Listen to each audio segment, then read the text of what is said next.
Hello दोस्तों, मैं अनिल कुमार पलाशिया आपका पलाशिया क्लासेस में स्वागत करता हूं। आज हम इंग्लिश का एक महत्वपूर्ण टॉपिक शुड का उपयोग देखेंगे, जिसका मतलब होता है चाहिए। ठीक है, शुड का अर्थ क्या होता है? चाहिए। देखिए, यह लेख के माध्यम से आप मतलब बोलने की प्रैक्टिस बहुत ही आसानी से, इसलिए आप इस लेख को अच्छे से देखें जिससे कि आपको समझ में आ जाए। और अगर इसकी विस्तार जानकारी चाहिए तो हम डिस्क्रिप्शन में इसकी इसकी लिंक दे देंगे, जिससे कि और विस्तार से आपको इसकी जानकारी प्राप्त होगी।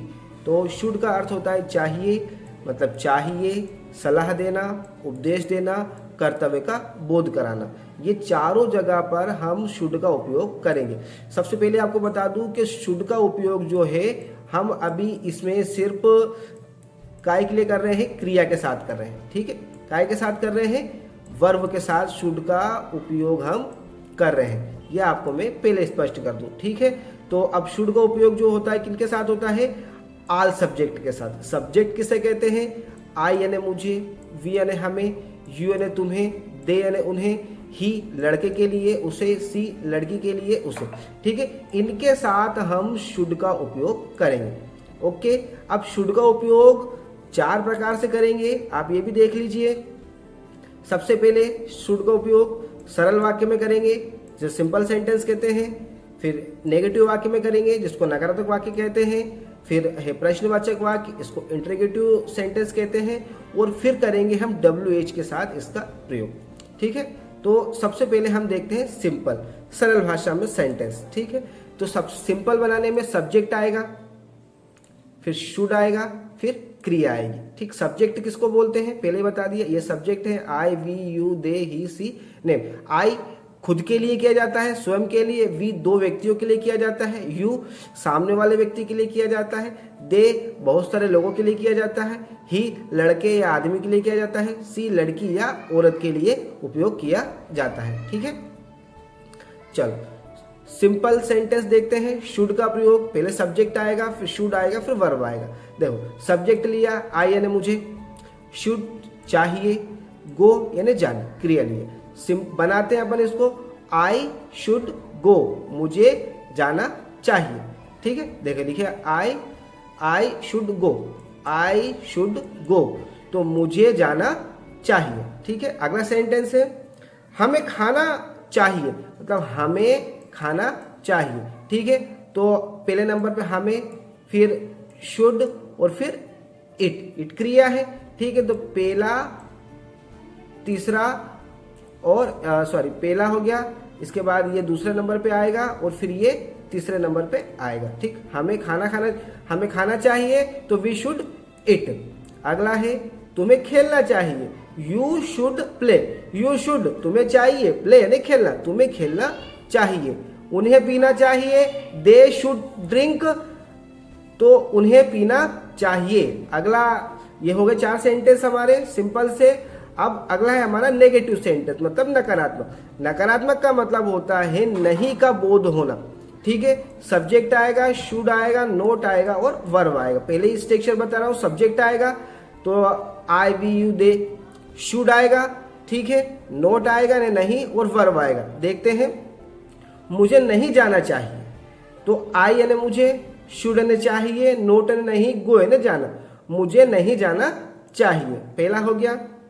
अगला है वी शुड, हमें चाहिए, नोट हमें नहीं चाहिए, गिव हमें देना नहीं चाहिए, गिव है ना देना, हमें देना नहीं चाहिए। ठीक है, यू शुड नॉट रन, तुम्हें नहीं दौड़ना चाहिए, है ना। यू शुड नॉट तुम्हें नहीं चाहिए, रन दौड़ना, तुम्हें नहीं दौड़ना चाहिए। अगला आ गया हमारा दे शुड नॉट मेक, उन्हें बनाना नहीं चाहिए। मेक यानी बनाना होता है, सेम सेंटेंस वैसा का वैसे ही आएगा आपका। नोट तक तो दे शुड नॉट, उन्हें नहीं चाहिए, मेक उन्हें नहीं बनाना चाहिए। ठीक है, अगला सेंटेंस आ गया हमारा interrogative sentence.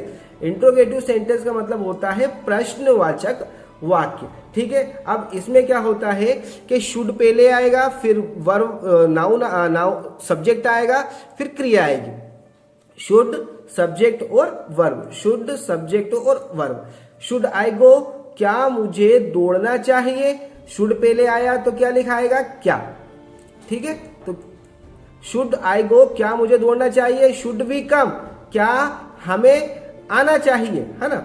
Should you it, क्या तुम्हें खाना चाहिए, शुड द प्ले, क्या उन्हें खेलना चाहिए।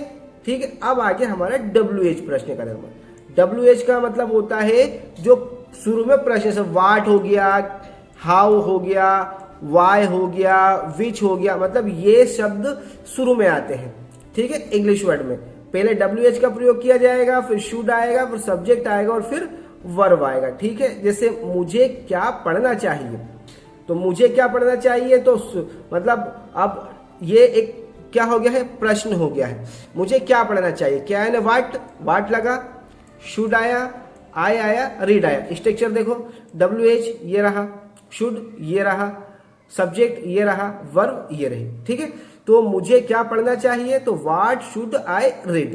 पहला सेंटेंस, हमें कैसे पढ़ना चाहिए, हमें कैसे का मतलब हाउ हो गया, तो हाउ पहले आ गया, फिर चाहिए आ जाएगा। ठीक है, फिर सब्जेक्ट आ जाएगा, फिर पढ़ना आ जाएगा। ठीक है, तो हाउ शुड वी रीड, हमें कैसे पढ़ना चाहिए। अगला सेंटेंस देखो, आपको क्यों पढ़ना चाहिए, है ना। यू यानी तुम, या एक ही होता है, तो क्यों यानी वाई, फिर चाहिए यानी शुड, करता ये आ गया और पढ़ना ये आ गया। तो वाई शुड यू रीड, आपको क्यों पढ़ना चाहिए। अगला, उन्हें कौन सी किताब पढ़नी चाहिए। ठीक है, तो उन्हें कौन सी, अब कौन सी, विच यानी कौन सा, प्रश्न है, प्रश्नवाचक है, विच लिखा, उन्हें के लिए दे लगाया। ठीक है, और चाहिए के लिए शुड लगाया, और किताब के लिए मतलब किताब पढ़नी चाहिए, रीड ए बुक, पढ़नी चाहिए, पढ़ना रीड हो गया, किताब ए बुक हो गया। तो which should the read a book, उन्हें कौन सी किताब पढ़नी चाहिए। तो दोस्तों हमने शुड का उपयोग आपको करके बताया है। अगर आप इसे और विस्तार से देखना चाहते हैं तो हम डिस्क्रिप्शन में लिंक देंगे, जिससे कि आप और बड़े बड़े सेंटेंस को आसानी से बना सकते हैं। तो यह लेख अगर आपको समझ में आए तो आप इसे लाइक और सब्सक्राइब कीजिए, जिससे कि हम ऐसे